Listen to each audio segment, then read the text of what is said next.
Hello everyone, today is Tuesday, May 25th, 2021 at 6:14 a.m. So, my sleep wasn't the best last night, but it was better than the night before. But I'm shocked and surprised because I thought I would been able to get to sleep like a baby last night at least. But excuse me, they wait till after I have the video to force me to have the hiccups. So it's like I'm finally glad that I was able to get a shower yesterday. I wish I could go into more detail and say certain things, but I can't because the online perps using everything against me and stuff. So, it's like whatever they exploit and take advantage of other narcissistic control freak fake friends, so-called TI perps.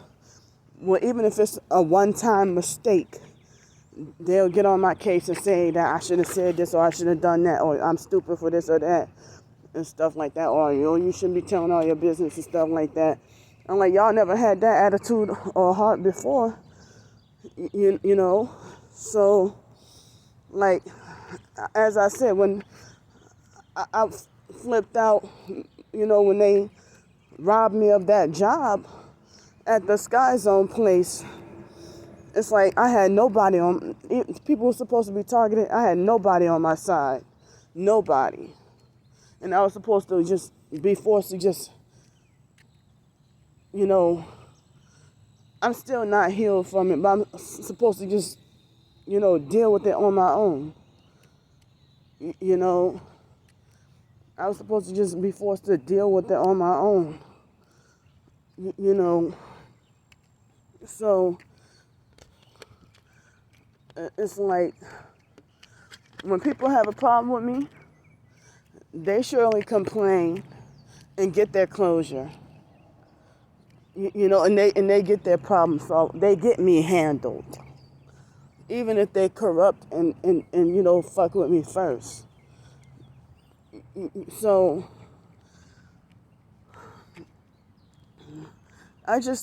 everybody's so cruel, judgmental, and uptight. And there's nobody that's nice or with love or compassion nowadays. I even get hostility from other people who claim to be Christian. And even if they're both Christian and targeted.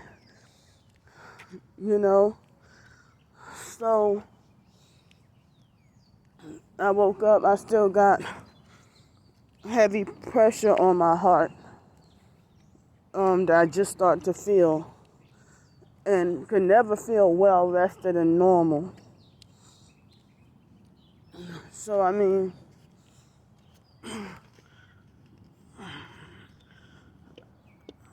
it's like if I try to fellowship with other so-called Christians, they'll use Bible scriptures to attack and condemn me and make me feel bad. And like they don't do the same thing, or like they're not guilty of the same thing. So it's like every time if I gotta deal with somebody who did me dirty, I always have to hear the never put your faith in man, them throwing that in my face. But I'm like, oh, you use me for favors and have me do this, do that, or whatever, or you try to control me and tell me what to do.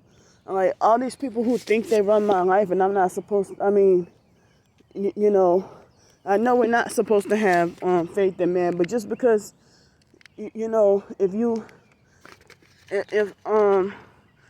because those same people, they would be expecting you to do something, but then they would get mad at you if you didn't follow through exactly how they wanted it. But then those are the same people who tell you don't put your faith in man. So it's like one thing I have an issue with is when people hypocritically throw the Bible at my face and condemn me for the same thing that they do, or same thing that they're guilty of, or sometimes they might be doing the same thing but in a different way, but then it's like they get an attitude and berate and condemn me and then fake humble themselves and put their head down and be like, well, I need to stop doing such and such too, you know. So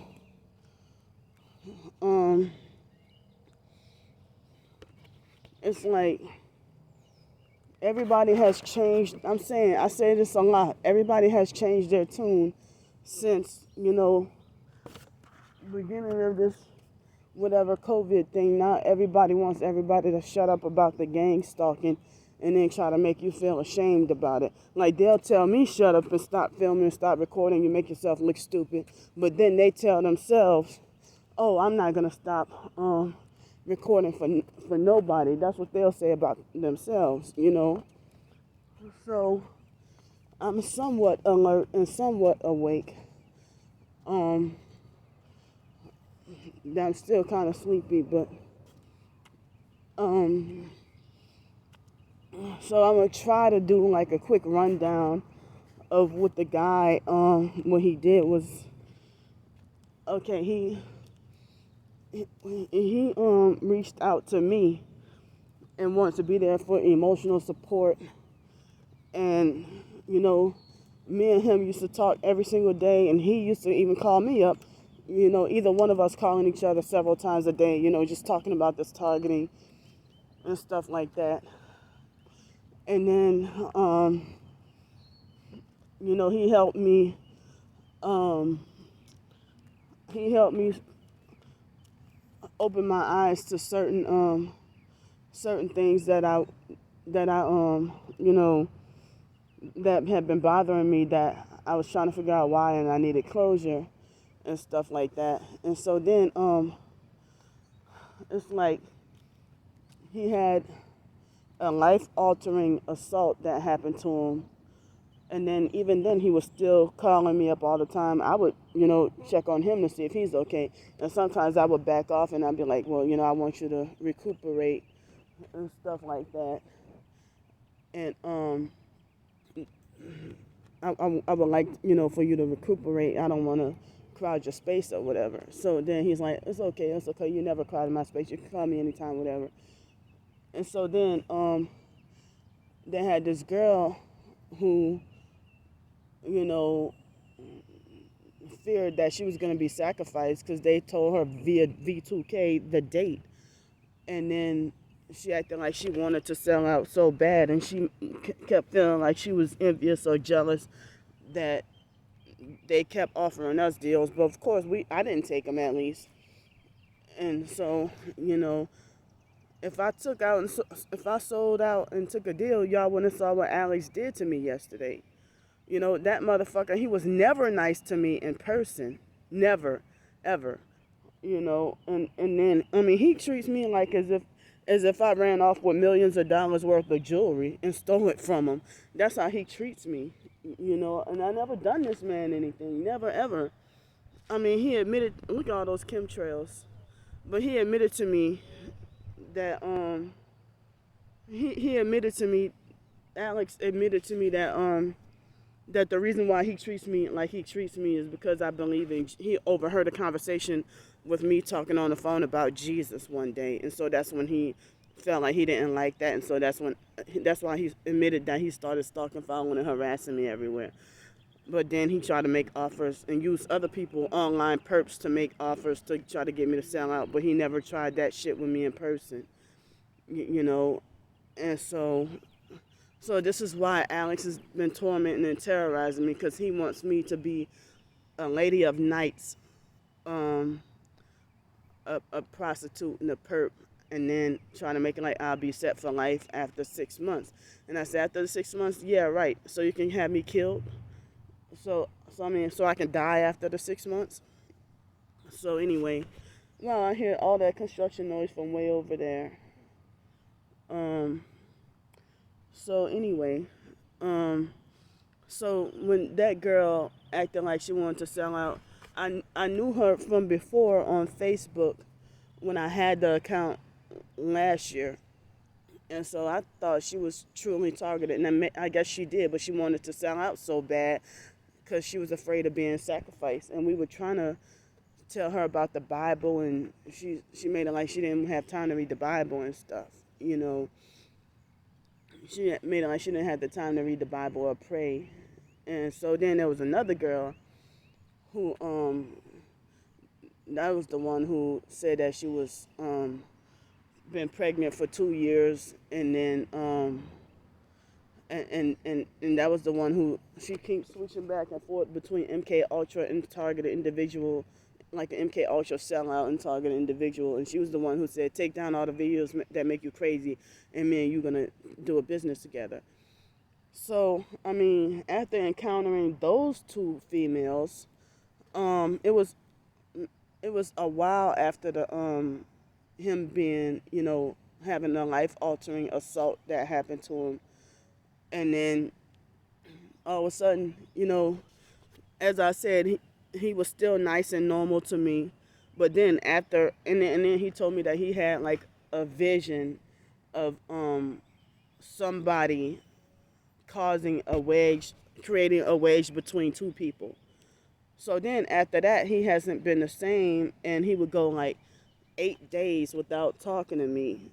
And then I would have panic attacks, being scared that he turned against me or don't like me no more and stuff like that. And the other few people had either turned out to be fake TI perps, or one girl, she turned away from me because she falsely accused me of turning into a perp, when I just told her, I tried to show her examples that I never sold out, you know.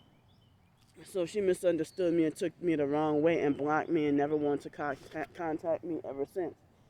So then he was the only one left for me to talk to. I had no other targets to talk to on the phone or anything like that. And then they had a few others here and there that came in, and I ditched them because they turned out to be a not heavily narcissistic, control freak, fake friend, who just want to get on the phone with me and then just tell me take all my videos down and ignore all the gang stalkers and stuff. So this guy, who I thought was a friend, he made it like as if he promised me that he would, that he would never sell out. And he made it like it's the things that me and him, we both share certain things about our lives and stuff like that. And we have so much in common. So we have so much in common. So then it's like then he would tell me, oh, it's not you. I said, well, I respect you and give you your space if you need to get closer to God, or if you need to fast and pray and get closer to God and stuff like that. But, I would have certain crises and then have nobody to talk to and stuff. And it's like, I mean, he helped me serve Sultan. I mean, help me solve certain, certain puzzles in my life, to why certain things were going on with my targeting and stuff like that. And me and him would talk a lot about, the Hollywood entertainment industry, the Illuminati New World Order, and, certain people who were sacrificed and stuff like that, Because, a lot of us say that we are put into this gang stalking program because we're the black sheep blood sacrifice of the family. So then, excuse me, he would always tell me that he would make it like as if he has compassion and understanding for me to talk about like what the foster mom put me through and what people put me through and stuff like that. And then one time, then he said, well, it's not your fault that you're emotionally fragile. He said, it's not you, it's just what they've done to you and stuff like that. And so he acted like as if he, had compassion on me, on me just crying out and suffering and stuff like that. And then all the other attacks, like the perps made sure I got no rest and no closure, like no rest in the hotel room. It was always something when I was in the hotel room. And so then he makes it like as if I should be isolated with no friends.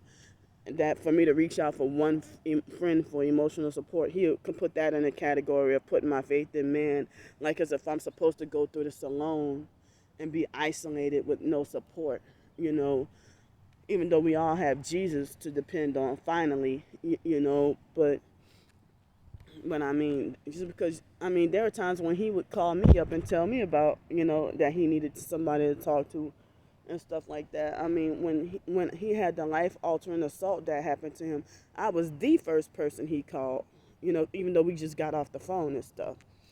So he used to do videos, and then after one day on the phone, he told me that he told me that on the phone that he thinks that my videos are too long, and it was after my twin sister said, "Oh, she got these long ass videos and can't even stay on topic."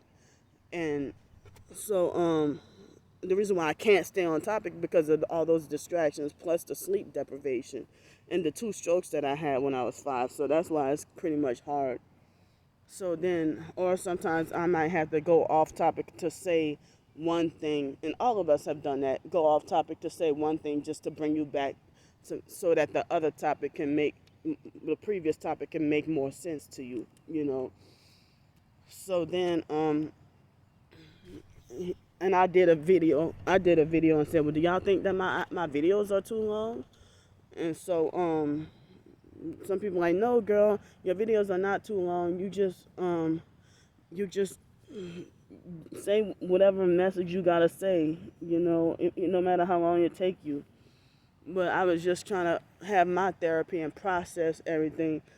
And so he, you know, did like a rude, angry tell-off video without mentioning my name. And I mean, and the reason why I know it was about me because this is what narcissistic abusers have told me throughout the years about myself. And so, it's like he swore up and down that those videos were not. I mean, that one video was not about me, but it was about people in general and all of us that we're all guilty of. But and I figured that video was about me because I mean, narcissistic abusers always have tried to bully, harass, and lecture me and falsely accuse me of trying to play the victim and that I'm always the victim all the time.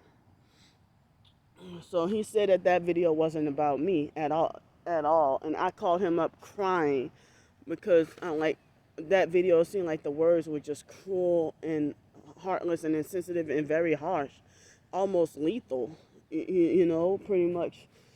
And so it's like, but that coincided with him avoiding me for a while.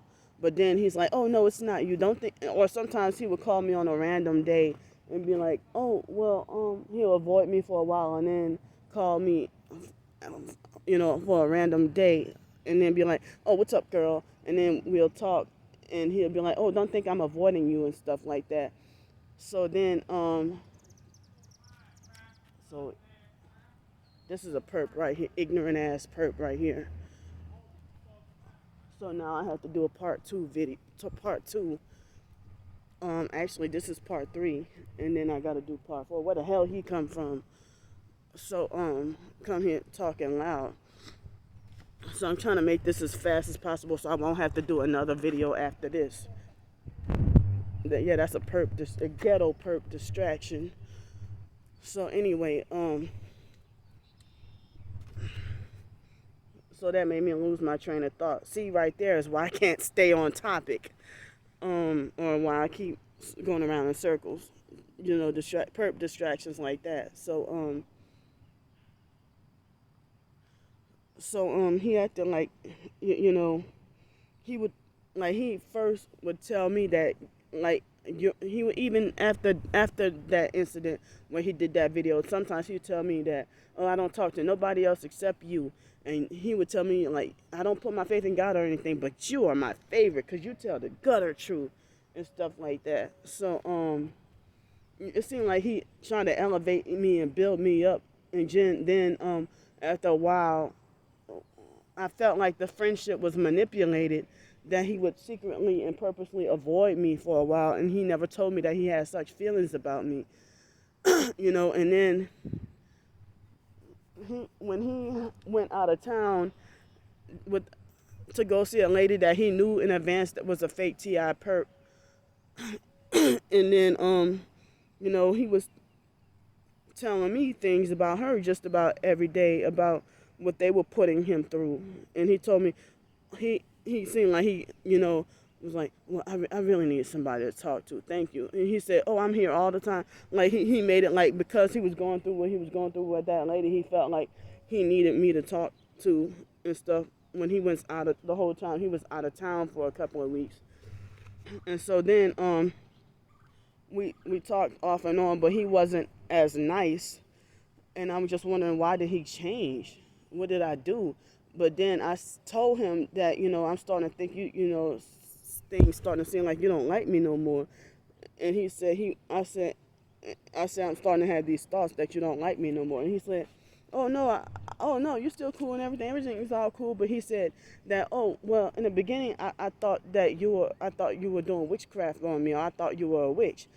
And I said, what would make you think that? And he's like, in the beginning, I thought so. Well, if it was in the beginning, why you were still nice to me and talking to me? No, I think it was now you falsely assumed that I'm and when you know damn well it was the other girls. I mean, he said that somebody was, and one time he did question who was doing witchcraft on him, and he said that it was making his stomach hurt really bad. But he had, people who were poisoning and drugging him and doing stuff to him. Of course, I'm far away, so I couldn't do that.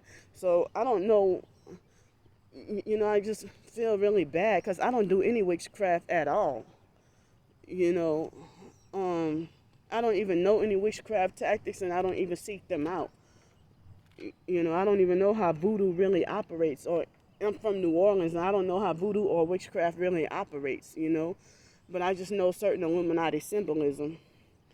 So, I mean, he changed his tune from being supportive and saying that, I understand what you're going through because your family, he telling me that my family, foster and biological, that they sound like they force handicapped me all this time and stuff. So now he makes it like as if, he seemed like he started to think about, have the same opinion about me as everybody else, and that, bothered me. And then he told me that, oh, like when I got frustrated and wondering, like I made a rant on Twitter because I was reaching out for help and there was nobody.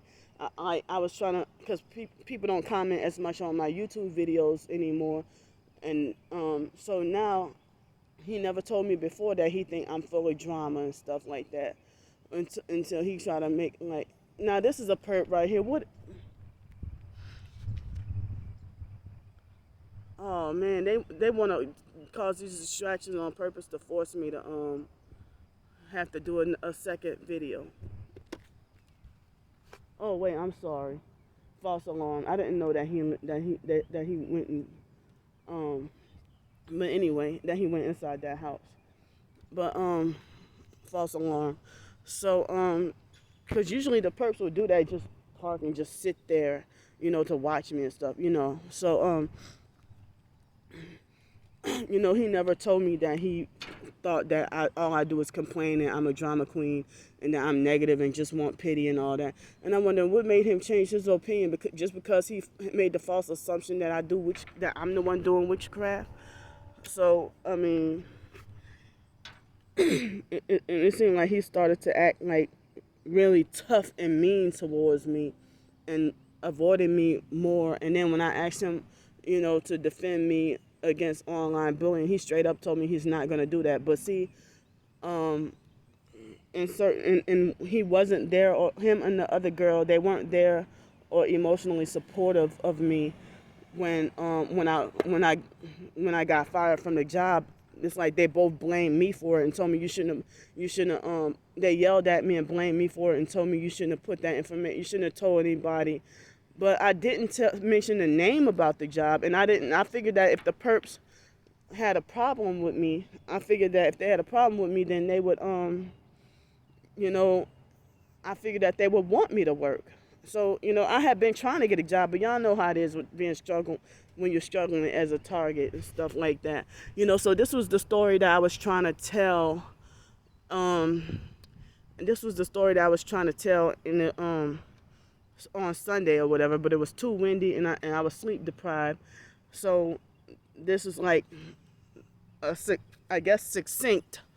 I guess that's the word, succinct. Version of the story about a shortened up concise story about what I went through and stuff. It's like everybody just changed their attitude and changed their opinion and everything. So I'm gonna see y'all in another video. Bye.